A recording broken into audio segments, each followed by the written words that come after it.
जय माँ कामाख्या। आज का बहुत अच्छा प्रश्न कामाख्या धाम में आया था, उसी को मैं शेयर कर रहा हूँ कि पहले हम किसी और देवता को मानते थे, फिर किसी और देवता को मानते हैं, फिर और किसी देवता के पास जाते हैं। एक चीज मैं हमेशा आपको कहना चाहता हूँ कि जब आपका जन्म हुआ, जब आपको एक इष्ट मिला होगा जिसके प्रति आपकी बहुत आस्था और विश्वास होगा। कोई हनुमान जी को मानते हैं, कोई शिव को मानते हैं, कोई शक्ति को मानते हैं, कोई भैरू जी को मानते हैं, कोई दुजार जी को मानते हैं, कोई तेजा जी को मानते हैं, कोई अम्बे माई को मानते हैं। बहुत सारे अलग अलग विभाजन देवी देवता में हमारा हुआ है। जैसे समाज बटी ऐसे हमने लोगों ने देवी देवता बांटे हैं। लेकिन मैं आपको एक बात कहना चाहता हूं, जिसकी आस्था जिस देवी में हो, जिसे अपना इष्ट मान चुके, वो किसी भी देवी को आप मान चुके या किसी भी देवता को आप मान चुके, उसके प्रति हमेशा वफादार और हमेशा उसके प्रति निष्ठा और ईमानदार रहे। कई लोग अभी फिलहाल में मैंने देखा है, मेरी दृष्टि में देखा है कि पहले साम्राज्य जी जाते थे, फिर साम्राज्य से खाटू श्याम जाने चालू हो गए, फिर उसके पहले साईं बाबा की धुन, लोगों को शिरडी की धुन जमी थी कि साईं बाबा शिरडी में जाते थे। अलग अलग प्रचार प्रसार के साथ अलग अलग हमारा विभाजन होता रहा, अलग अलग देवी देवता के पास हम भटकते रहे। मैं पूर्ण में भी कहा, अभी भी फील कहता हूं कि पूर्ण पिंड परमपिता परमात्मा एक है। सिर्फ उनकी शक्तियों के लिए, उनके युद्ध करने के लिए कभी कालिका का जन्म हुआ, कभी भैरव जी का रूप धारण किया, कभी दुर्गा बनी, कभी अंबिका बनी, कभी चंडिके बनी, कभी चामुंडा बनी, कभी हर सिद्धि माई बनी। जैसे 10 महाविद्या, तारा, छिन्नमस्ता, भुवनेश्वरी, बगलामुखी, ये सब जब राक्षस इस युग में थे, पूर्व युग में, उनका वध करने के लिए अलग अलग देवियों ने अलग अलग रूप धारण करके उनका वध किया। लेकिन हम क्या सोचते हैं कि ये देवी पूजने से ये फल मिलेगा, ये देवी पूजने से ये फल मिलेगा, ये देवी पूजने से ये फल मिलेगा। सब हम अपने मन से, और आजकल यूट्यूब पर बहुत सारी वीडियोस देखकर हम जादू टोने, या इससे ये आराम हो जाएगा, इससे ये आराम हो जाएगा, इस करने से ऐसा आराम होगा, इस करने से ऐसा आराम होगा। देखिए, गुरु बिन ज्ञान नहीं और गुरु बिन शक्ति नहीं, और गुरु ज्ञान दे वो काम करें तो ज्यादा अच्छा है। हमें हर किसी को गुरु नहीं बनाना है कि यूट्यूब पे हमने वीडियो देख ली और उसके ऊपर से हम, उनने ये कहा था हम वो टोकना करने लग गए, उनने ये कहा कि शमशान में जाके ऐसे उतारा करो और ऐसे हो जाएगा तो ऐसे व्यक्ति सही हो जाएगा, ये हवन करा लो तो इससे व्यक्ति सही हो जाएगा। नहीं, गुरु बिन ज्ञान नहीं मिलता और गुरु बिन शक्ति नहीं मिलते और गुरु बिन हमें संसार नहीं मिलता। इसलिए कहा जाता है गुरुर ब्रह्मा गुरुर विष्णु गुरुर्देवो महेश्वरा गुरुर साक्षात परम ब्रह्मा गुरुर तस्मै श्री गुरुवे नमः। गुरु ब्रह्मा और विष्णु है, और गुरु ब्रह्मा विष्णु कौन है? वही शिव शक्ति है और वही शिव पार्वती है। अब रही बात मां कामाख्या की, तो मां कामाख्या की योनि मुद्रा से हमने जन्म लिया। जब शिव स्वयं मां कामाख्या की साधना, उनकी भक्ति में लीन थे। उमानंद भैरव, जिसका नाम सुना है आपने, त्रिकालदर्शी, जिनने तीसरा नेत्र खोलकर कामरूप को भस्म किया था, वो कामरूप को भस्म करने के बाद कामरूप को कहा था, उनकी पत्नी आई और कामरूप को कहा कि वापस इनको जीवन दान दो, तो शिव ने कहा था, उन्हीं उमानंद भैरव ने कहा था कि मेरी तपस्या भंग की है, इसलिए उन्होंने तीसरा नेत्र खोलकर उसको भस्म किया। शास्त्रों में वर्णन है। और जब कामरूप को कहा कि यह मां कामाख्या की योनि मुद्रा है, उससे पुनः जन्म तुमको मिलेगा, ये कामाख्या वो है, कामाख्या काम संपन्ने कामेश्वरी हर प्रिय कामना देहि में नित्यम कामेश्वरी नमस्तुते काम दे काम रूपेस्ते सुखे सुर सविते करोमि दर्शन दिव्य सकामार्थ सिद्धि कामाख्या वरदे देवी नील पर्वत वासनी तद देवी जागता मातृ योनि मुद्रे नमस्तुते। मां कामाख्या वो योनि मुद्रा है जिससे हमने सबने जन्म लिया है, हम सृष्टि में आए हैं। वो कामाख्या, उसी के सारे रूप हैं, उसी के सारी शक्तियां हैं, और उसी का तंत्र क्रिया में वर्णन है कि मां कामाख्या से तंत्र क्रिया जो कटती है वो कहीं नहीं कट सकती। अब एक बात और मैं इसमें समझाना चाहता हूं आप सभी भक्तों को, कामाख्या भक्तों को, कि जब हम उस कामाख्या की शरण में चले गए, उस मां कामाख्या जगत जननी के चरणों में चले गए, तो फिर हमारा कौन कौन बाल बाका कर सकता है? कौन क्या कर सकता है? उस तंत्र की महादेवी जो तंत्र से भरी हुई पड़ी हुई है, उसकी शरण में हम कामाख्या भक्त हैं। तो सभी कामाख्या भक्तों से एक निवेदन है कि इधर उधर भटके नहीं, मां कामाख्या के प्रति आस्था और विश्वास, उसके प्रति निष्ठा, ईमानदारी, उसका प्रचार प्रसार कामाख्या चालीसा में क्या वर्णन है। मैं बार बार कहता हूं, दोहराता हूं, विप्रबंधु का नारी जी मावे, दिन अरे दरिद्र बुलवाए, धन की कृपांता नहीं दिखलाए, इति विधि सतत करात्मत होवे, नित गुरु मंत्र जाप कर सोवे। ये कामाख्या चालीसा में उल्लेख है। सप्तशती में क्या उल्लेख है कि निशंभु का वध करने के लिए वो जगत जननी, वो कप स्वरूप, वो मां कामाख्या का रूप आएगा जो निशंभु का वध करेगा। ये सप्तशती के अध्याय में कामाख्या का वर्णन है।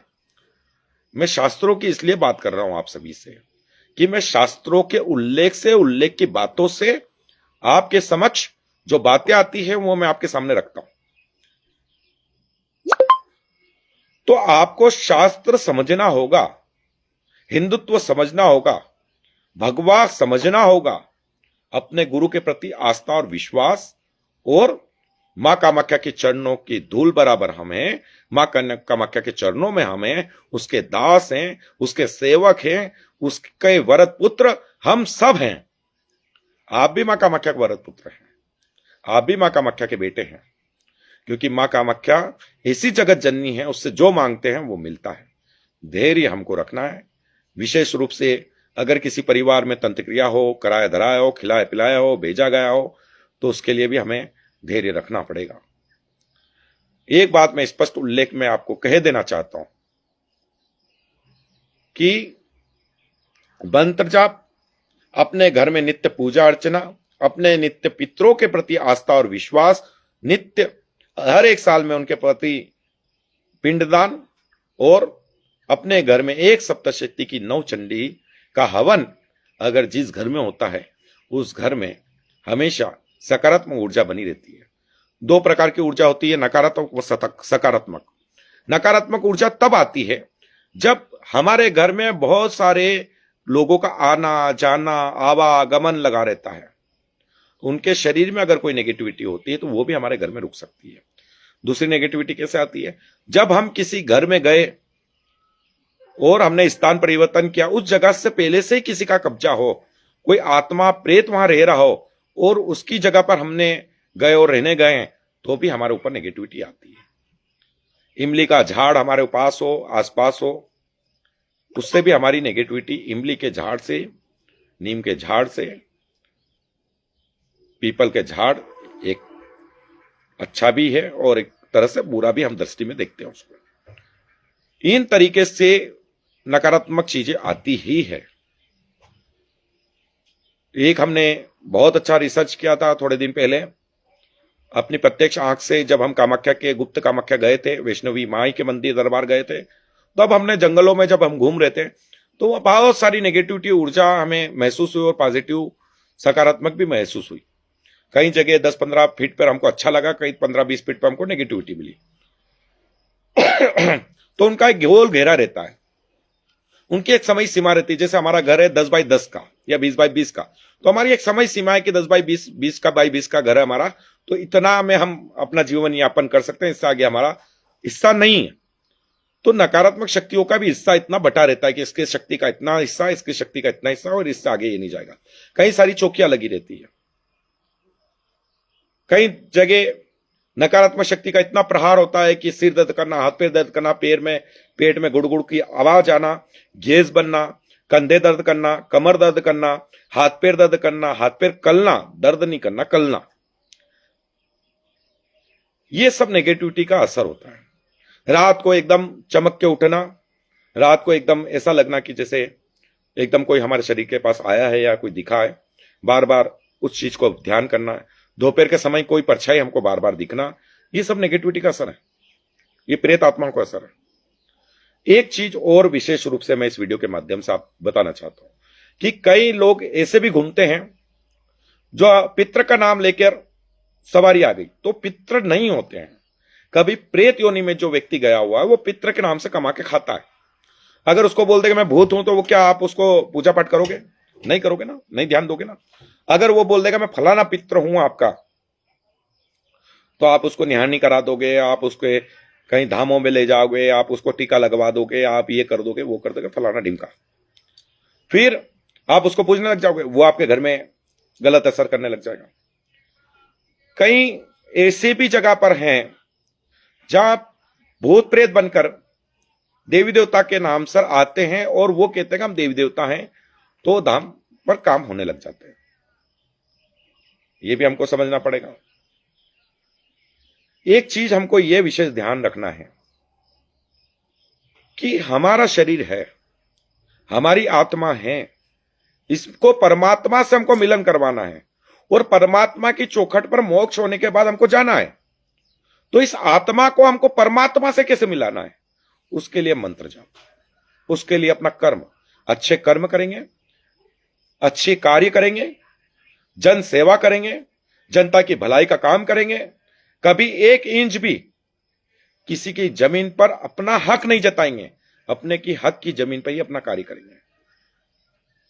ना किसी का प्रति हमारी घृणा होगी, ना किसी के प्रति हमारी ईर्ष्या होगी, ना कभी किसी का बुरा हम सोचेंगे।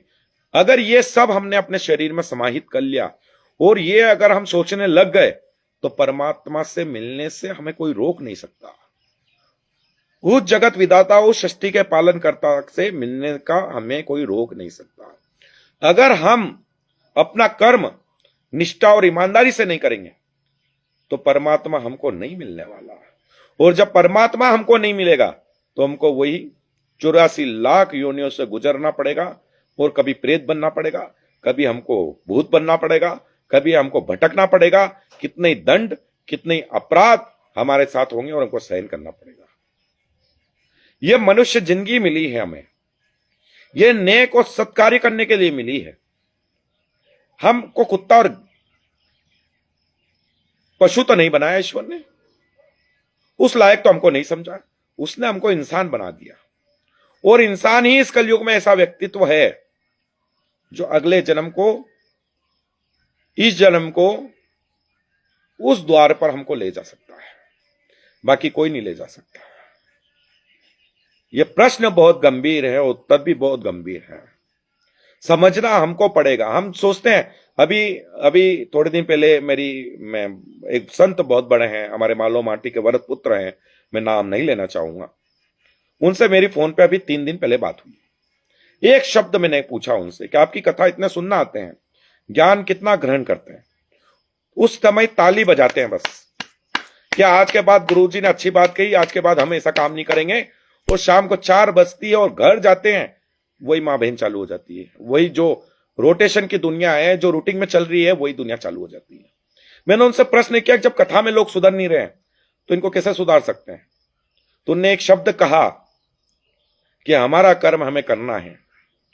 अगर हजारों कथा सुनने जाते हैं, मालो माटी के वरद पुत्र हैं वो, तो हजारों लोग कथा उनसे सुनने जाते हैं, उनने एक शब्द जरूर कहा कि अगर इसमें से ये जो पांडाल भरा, इसमें से एक व्यक्ति भी सुधर गया, एक व्यक्ति भी संसार में अच्छे कर्म करने लग गया, एक व्यक्ति भी निष्ठा और ईमानदारी से जीने लग गया, तो ये जो लाखों लोग बैठे इसमें से एक व्यक्ति सुधारना में। तो मैंने उनसे अगला प्रश्न किया भी नहीं, सिर्फ प्रश्न मुझे पता था उसका उत्तर, लेकिन उनसे जानना था। मेरी 5 मिनट तक उनसे बात हुई, 5 मिनट में उन्होंने ये प्रश्न का उत्तर मुझे दिया। मैं उससे संतुष्ट हूं कि दुनिया को कोई व्यक्ति नहीं सुधार सकता, दुनिया में कोई गुरु नहीं सुधार सकता, दुनिया में कोई ऐसा व्यक्तित्व नहीं बना किसी इंसान को सुधार दे, लेकिन हमारी आत्मा और हमारा मन और हमारी इच्छा इतनी अटूट होना चाहिए कि हमें अपना जीवन उस मोक्ष की ओर और हमारा जीवन सुधार दे, आने वाली पीढ़ी सुधर जाए। अगर हम अच्छे कर्म नहीं करेंगे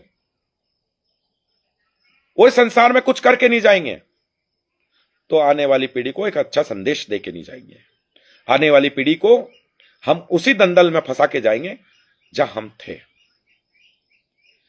इसलिए चुनौती मिलेगी। आप कर्म करने जब जाओगे, मैं एक शब्द कहता हूं, एक बहुत पहले की बात है, जब कामाख्या धाम शुरू में आया था, जब मैं झाड़ के नीचे बैठा था आज से 2 साल पहले, तो एक व्यक्ति, मैं दुखी था कि यार कैसे बनाएंगे, क्या बनेगा, क्या होगा। माई पे भरोसा तो था, अटूट विश्वास तो था, लेकिन कभी कभी विश्वास अपने देवी देवता पर डगमगा जाता है कि कैसे क्या होगा। उस व्यक्ति ने यह कहा था, बहुत अच्छे, मैं उनको बहुत अच्छा परिचित भी हूं, कि धर्म लंगड़ा होता है। धर्म का अगर झंडा उठाया है तो अपमान भी सहना पड़ेगा, लाछन भी सहना पड़ेंगे, आरोप भी सहना पड़ेंगे और गालियां भी सुनना पड़ेगी। ये ताकत अगर में है तो ये झंडा लहराओ, वो नहीं है तो वापस घर में जाओ। तो वास्तव में आप अगर कोई नेक काम करने जाओगे, आपके गांव का अच्छा काम करने जाओगे, आपके गांव का विकास करने जाओगे, चाहे राजनीतिक क्षेत्र में करने जाओ, चाहे सामाजिक क्षेत्र में करने जाओ, या किसी के समाज के प्रतिष्ठित पद पर बैठ के करने जाओ, या किसी प्रकार का आप नेक काम करोगे, या किसी के धर्मशाला बनाओगे, या मंदिर बनाओगे, ओटला बनाओगे, जो बनाओगे मैं नहीं जानता, वृक्षारोपण करोगे, पानी की प्याव लगाओगे, जो भी लगाओ, तो गालियां खाना ही है, अपमानित होना ही है। लेकिन अपमानित के डर से कभी पीछे पांव मत रख लेना। यह दुनिया है, कहना इसका काम है। आपका कर्म, जैसे मैंने कहा कि एक बहुत अच्छे मालो माटी के वरद पुत्र हैं, संत हैं, उनने बस एक ही शब्द कहा कि मेरा काम है कथा करना, मेरा काम है शास्त्र का वर्णन करना, मेरा काम है भागवत के प्रति विश्वास और जनता को, भक्तों को धर्म के प्रति जोड़ना। अगर ये 1 लाख भीड़ में एक व्यक्ति सुधर जाता है तो मेरी पगड़ी तर गई। तो ऐसे ही ये संसार है। आप सिर्फ अपने कर्म पर फोकस करो, अपने लक्ष्य इन आंखों से नहीं, यहां से दिखना चाहिए। तीसरा, नेत्र से आपको उस लक्ष्य की ओर दिखना चाहिए और आपके लक्ष्य की प्राप्ति करो। आप अच्छा बिजनेस करते हो, उसे कैसे ग्रोथ कर सकते हैं? आप अच्छी खेती करते हो, उसे कैसे आगे बढ़ा सकते हैं? आप अगर कोई व्यापार नौकरी करते हो तो उस नौकरी में कैसे प्रमोशन अपना पा सकते हैं? कैसे हम उस कंपनी को आगे बढ़ा सकते हैं? कर्म और काम कोई छोटा बड़ा नहीं होता है, उसको करने वाला बड़ा होता है। यह जीवन का दस्तूर है और जीवन की परिभाषा है, संघर्षमय जीवन। मैंने एक नारा दिया था बहुत पहले, मानव सेवा ही धर्म और कर्म है, जब महाराणा सेवा संस्था ऑल इंडिया एनजीओ, आज भी मैं बहुत सुचारू रूप से उसको चलाता हूं। लेकिन उस समय यह नारा मेरा था, मानव सेवा ही धर्म और कर्म है। उस नारे को लेकर आज महाराणा सेवा संस्था नंबर टॉप पे पहुंची। आज गूगल में सर्च करेंगे, बेस्ट एनजीओ लिखेंगे तो महाराणा सेवा संस्था का सबसे पहले नाम आएगा। ये कमाया है। और आप लोग सबसे निवेदन और एक विनती करता हूं, हमेशा कोई अच्छा नेक काम करे, चाहे आपके गांव में करे, कस्बे में करे, मोहल्ले में करे, कहीं पर भी करे, हाथ अड़ा देना। हाथ, बस ये पूजा करते तो अपन हाथ अड़ाते हैं, कोई काम नहीं है इस हाथ का, बस अड़ाते हैं। तो इसको अड़ाया तो इसको पुण्य मिल जाता है। यह संसार की परिभाषा है, इसे समझना होगा, इसे जानना होगा और गहराई से उस चीज में हमको उतरना होगा। मन आत्मा ही परमात्मा, और मन आत्मा नहीं तो परमात्मा का मिलन नहीं। और परमात्मा को अगर पाना है तो आत्मा से ही पाया जाता है, और आत्मा का मिलन परमात्मा से नहीं तो इस सृष्टि में हमको जीने का अधिकार ही नहीं। जी के क्या कर रहे हैं हम? वही कीड़ी मकोड़े जैसे रेंग रहे हैं, सुबह उठ रहे हैं, काम धंधा कर रहे हैं, शाम को थक रहे हैं, फिर सो रहे हैं, फिर वही काम कर रहे हैं। उस परमात्मा को पालो, उस परमात्मा को समझ लो, उस परमात्मा को जान लो। उस परमात्मा को एक बार आपने जान लिया, एक बार उस परमात्मा को समझ लिया, एक बार उसकी सेवा भाव में लग गए, तो जीवन में बाकी कुछ बचा ही नहीं है। फिर एक शब्द बहुत आते हैं, एक शब्द का मक्याधाम में बहुत सुनने को मिलता है, वो हमारे बारे में ऐसा बोल रहा था, वो हमारे बारे में ऐसा बोल रहा था, वो हमारे बारे में ऐसा कह रहा था। कोई किसी के बारे में कहता नहीं है, ये हमारी भावना है कि फलाना हमारे बारे में ऐसा कह रहा था, और वो कह रहा था तो उसका कर्म है, वो करने दो। उसके कहने से होगा क्या? जितनी आपकी रेखाएं लिखी है, जितनी आपकी किस्मत लिखी है, जितनी आपकी किस्मत में लिखा है, उतना तो होके ही रहेगा। वो तो कोई बाल बाका भी नहीं कर सकता। लेकिन एक चीज, अगर आपके ऊपर कोई दंत क्रिया कर दे या घर परिवार में आपके पितृ बंधन कर दे, लक्ष्मी बंधन कर दे, स्थान बंधन कर दे, कुल बंधन कर दे, तो आपका नुकसान जरूर हो सकता है। उससे आपको यह है कि जो आपको सफलता 20 साल पहले मिलना थी, वो 20 साल बाद जाके मिलेगी। बस इतना सालों का डिफरेंस पड़ सकता है, बाकी कुछ भी नहीं पड़ सकता। आज हर परिवार दुखी आत्मा है, हर परिवार दुख के समय में आता है। कामाख्या माई को याद कब करता है? जब उसको दुख होता है तब याद करता है, और जब उसका काम बन जाता है तो सुख के समय भूल जाता है। हम ऐसे ही सब देवी देवता का वर्णन है कि खाटू श्याम जा रहे हैं, सावरा जी जा रहे हैं, पहले शिरडी जाते थे, पहले महाकाल, अब महाकाल लेटेस्ट चल रहे हैं दर्शन करने के लिए। धर्म को ऐसा मत बनाओ, जिसके प्रति आपकी आस्था और विश्वास है उसके प्रति जमा के रखो। थोड़ा धैर्य तो रखो देवी देवता के प्रति, वो देंगे।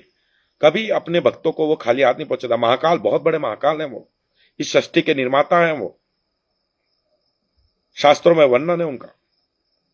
काल भैरव उज्जैन बहुत बड़ी दिव्य ब्रह्मांड के रचयिता हैं वो, उनको भी हम भूल जाते हैं।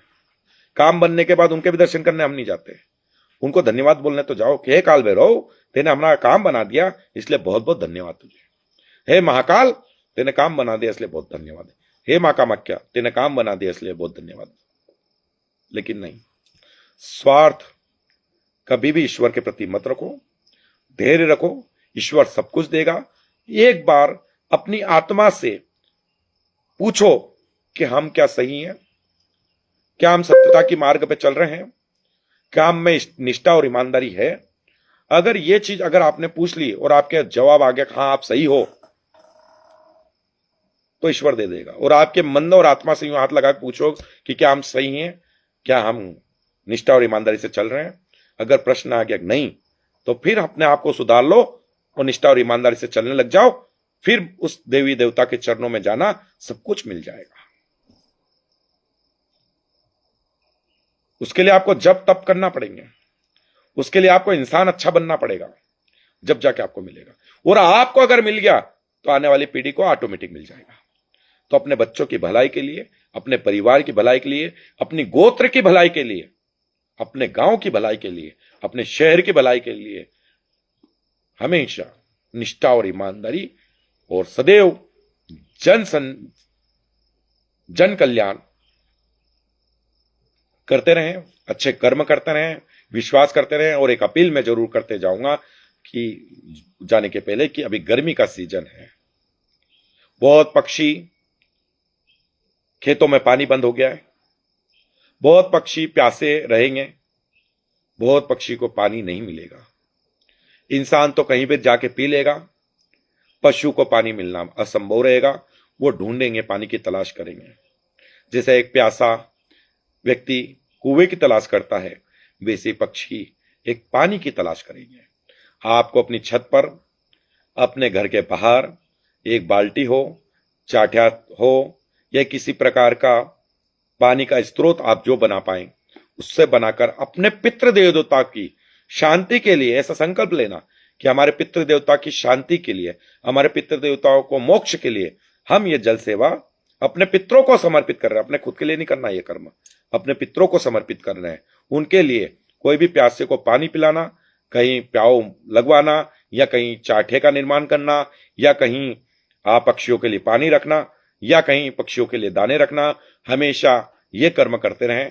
ये भी एक बहुत अच्छा कर्म है, इसको करके देखें और हमेशा जीवन में एक अनमोल रत्न की तरह बने, एक अपने जीवन को सुंदर बनाएं, एक सुंदर दृष्टि से अपने जीवन को देखें और सदैव सत्कार्यों में चलते रहें और सदैव मानव जगत के कल्याण के लिए अपना सदैव समर्पित रहें। जय मां कामाख्या।